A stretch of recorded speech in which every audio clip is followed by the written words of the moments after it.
Well, Georgetown sociology professor Michael Eric Dyson has a solution to white privilege. He says white Americans ought to create individual reparations accounts to compensate black Americans for centuries of oppression.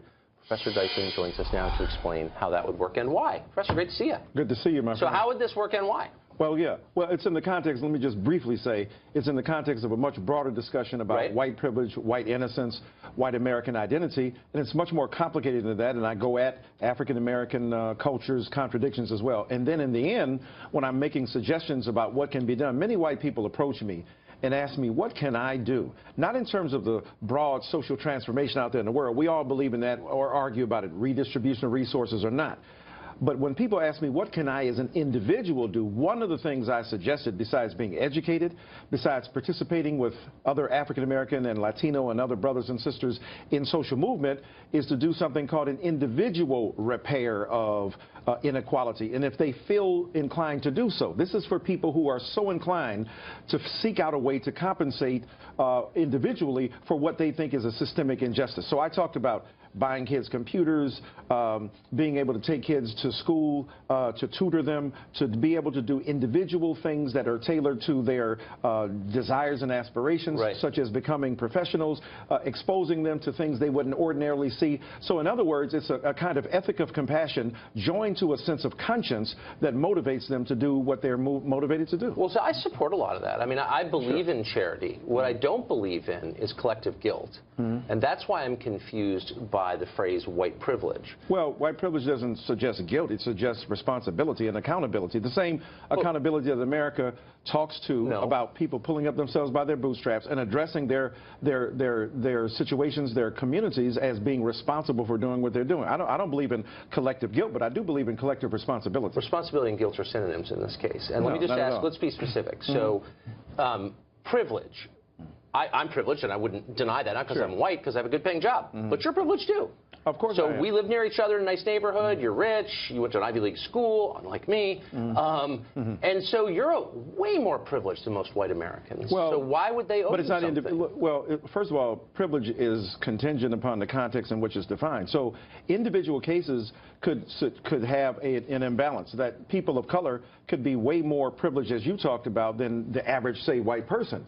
But remember, during Jim Crow, Jackie Robinson was more privileged than most white people in terms of having the ability to make a good living on a job, but he was still denied access to a water fountain. His kids still couldn't go to the same school. So I'm saying to you that your argument then seems to be rather vulnerable to rebuff, because it doesn't mean economic accumulation can prevent you from experiencing what are essentially racial inequalities. So the amount of money you have doesn't do that. Yeah, and in 1955, I think that was much truer than it is now. Well, even now, when we talk about the disparities in terms of people's achievement, a study was done by Diva Pager at Princeton University that said a black person with a college education had less of a chance to get a job than a white person who had gone to prison. So even now, I'm not talking about 50 years ago, I'm talking about this is going on right now. The disparities are very real. Right.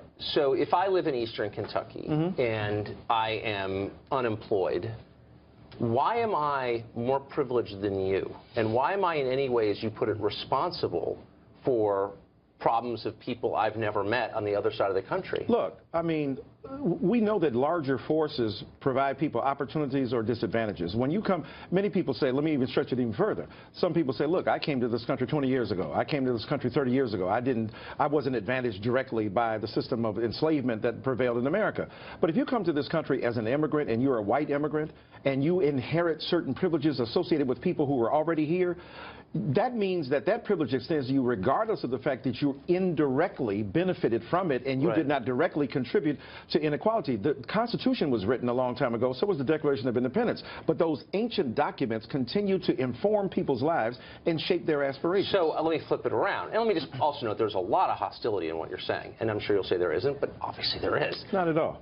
I think it's pretty clear. It's recognition of the situation. It's pushback on whiteness that is usually not called out. Clearly hostile. But leaving that aside, let me flip around for a second. If I'm an African immigrant who comes here, I'm resettled from Somalia at public expense, high public expense, am I due these reparations too? I think that the people who have benefited from systemic inequity in this country have been overwhelmingly white brothers and sisters, and what I'm talking about is a direct relationship to a notable and a documentable and an empirically verifiable system of inequality. There's nothing that's very obscure about that. And I'm saying to you that people of color who are here now, who have inherited that legacy as a result of their black skin and their relationship to black culture, have to be acknowledged. Well, wait, my book is not simply about reparations. You're reducing I know that it's not, but so much larger. It's heavily about privilege. But let me just, really, we're almost out of time. It's about white refusal to acknowledge responsibility. If a majority white country brings in a black African at its own expense, they still owe him reparations for slavery? No, I'm talking about the people who are here. That's an isolated event. I'm talking about the majority of African American people who are here, who are part and parcel of what this country has been, and who have built it in its institutions to become what it is now. If you want to know more about this argument, you can read this book, Tears We Cannot Stop, Michael Eric Dyson. Thanks a lot, Professor. Good to see you. Always good to see you, my brother.